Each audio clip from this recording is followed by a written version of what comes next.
Hola a todos los chicos, a toda la banda de Cruzando el Charco. Hola a todos, bienvenidos a este episodio especial en el que exploraremos un tema fundamental para cualquier sociedad, la relación entre el Estado, la propiedad y los principios ético-económicos que lo sustentan. A lo largo de este podcast responderemos 5 preguntas claves que nos ayudarán a entender cómo una verdadera autoridad debe interactuar con sus ciudadanos, especialmente en lo que representa al derecho a la propiedad. Además, utilizaremos como base autores destacados como Murray Rothbard, Karl Menger y John Locke, quien han reflexionado profundamente sobre estos temas. Comencemos. Primero, ¿por qué una verdadera autoridad promueve la riqueza de sus subordinados? Una verdadera autoridad se legitima no solo por su capacidad de ejercer poder, sino también por su compromiso con el bienestar de sus ciudadanos. Desde un punto de vista económico, cuando una autoridad fomenta la riqueza, crea condiciones que permiten a las personas mejorar su calidad de vida. Esto incluye garantizar la estabilidad económica, respetar los derechos de la propiedad y evitar interacciones innecesarias en el mercado. Según Murray, el bienestar económico de una sociedad depende de la libertad individual para trabajar, producir e intercambiar bienes y servicios sin restricciones indebidas. Si una autoridad interfiere demasiado, los ciudadanos pierden incentivos para crear riqueza. Por el contrario, cuando el gobierno actúa como un facilitador, asegurando un entorno estable y justo, la propiedad fluye naturalmente. Ética y pragmatismo van de la mano aquí.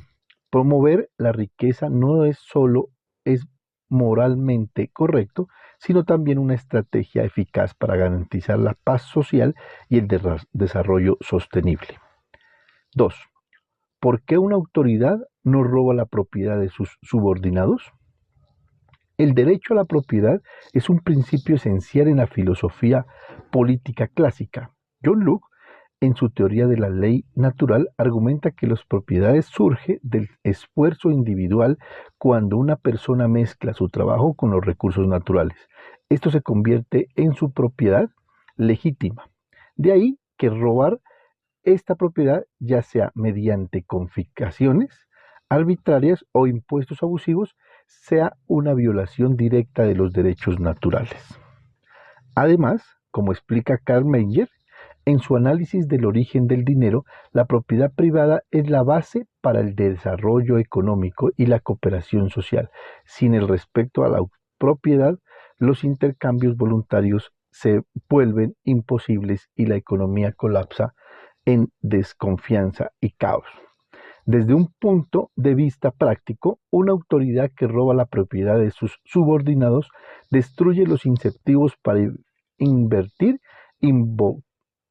innovar y trabajar, generando pobreza y descontento.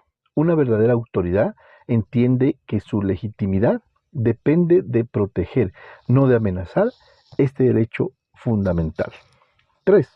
¿Por qué el concepto de impuesto es problemático desde el punto de vista ético-económico?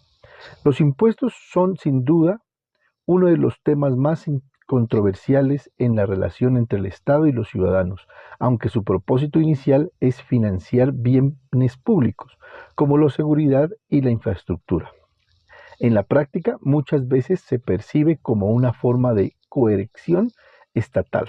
Murray afirma que los impuestos son una transferencia de riqueza involuntaria que contradice los principios del libre intercambio. Desde un punto de vista ético, el problema radica en que los ciudadanos no siempre tienen voz ni control sobre cómo se utilizan estos recursos. Esto crea tensiones entre los derechos individuales y las necesidades colectivas. En términos económicos, los impuestos elevados desincentivan la productividad. Por ejemplo, cuando las tasas impositivas son altas, los ciudadanos tienen menos capital para invertir en sus negocios o consumir bienes y servicios, lo que ralentiza el crecimiento económico. Como resultado, el concepto de impuesto no solo es problemático éticamente, sino también puede ser contraproducente para el desarrollo económico. 4. ¿Por qué es dado pensar que el contrato entre el Estado y los ciudadanos favorece más al Estado que a los ciudadanos? El contrato social, tal como lo describieron autores como Rouser y Luke, se basa en la idea de que los ciudadanos cedan parte de su libertad a cambio de protección y servicios por parte del Estado. Sin embargo, en la práctica, este contrato tiene a ser desigual, favoreciendo más al Estado que a los ciudadanos. Esto ocurre porque el Estado, al concentrar poder político, económico, coercitivo, tiene la capacidad de establecer reglas que beneficien más a su propia estructura que al bienestar de los individuos. Por ejemplo, John Locke advertía que cuando los gobiernos exceden sus funciones naturales, proteger la vida, la libertad y la propiedad se convierten en opresores.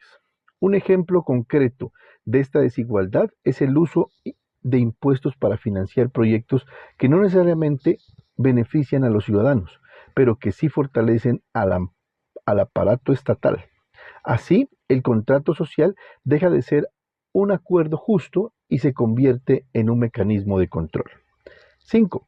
¿Por qué la creación de riqueza está relacionada con la reducción de impuestos?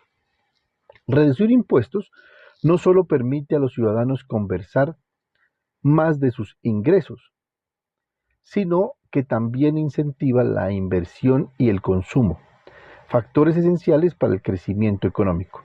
Cuando las personas tienen más libertad financiera, pueden dedicar recursos a actividades productivas, como expandir sus negocios, contratar empleados o desarrollar nuevas ideas. Rothbard argumenta que una economía próspera, cuando las personas tienen más control sobre su riqueza, los impuestos altos, por el contrario, desincentivan el esfuerzo y la innovación, ya que los ciudadanos sienten que una parte significativa de sus ganancias serán confiscadas.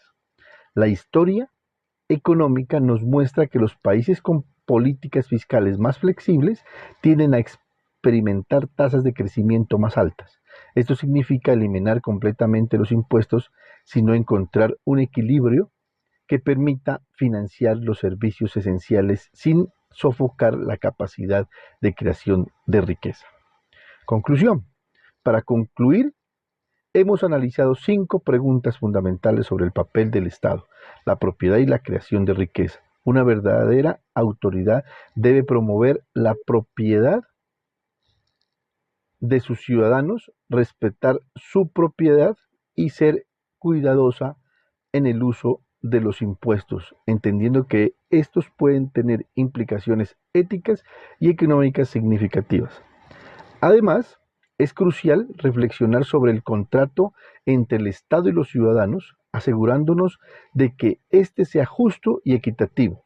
Solo así podremos construir sociedades que representen los derechos individuales y fomenten el desarrollo colectivo. Espero que este análisis haya sido útil para reflexionar sobre estos temas tan importantes. Agradezco mucho su atención y los invito a seguir explorando estas ideas con los textos de los autores de Robert Menger y Locke.